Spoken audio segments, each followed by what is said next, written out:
I love bright colours, like purples, pinks, red, greens, like yellow. I don't think we can underestimate the importance of colour in our lives. I think we kind of take it for granted. To live in a world without colour, I would genuinely be like really sad about it. Like, could you imagine?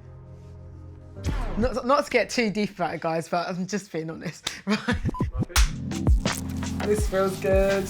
Like everyone, I have had to become acutely aware of every little bit of my living space. That could be a bit different. Wouldn't mind changing that. So I got this when I visited Brazil. I'm just obsessed with anywhere that's like full of life and full of colour. I think I've got quite a cosy space.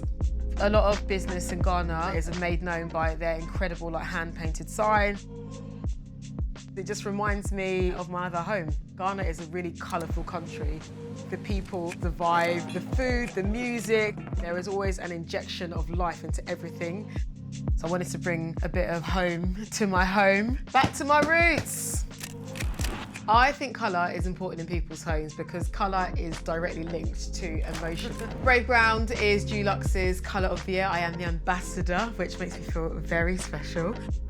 I chose Brave Brown because it is a mother colour, it's an earth colour, it's a protective colour, it's a supportive colour. For me, it helps all the other tones in my home pop even more. I do like loudness. I'm surrounded by music like every day for my job. But then at the same time, I like peace. I need time to sort of like zone out and to switch off. This is who I am. Like, ah! And yeah. I think that's why the Brave Ground works so well, because it's sort of like a calming, sort of like motherly colour. I can just take this in and just and feel quite calm. Transforming my space has made me feel really good. Feeling so crafty. I'm somebody that I was creative growing up when I was in school, but I wasn't particularly like, you know, a fine artist, but I managed to do a pretty decent job. Perfection. If you have never transformed a space before, I would say, you know what, just go for it. Let's get to it.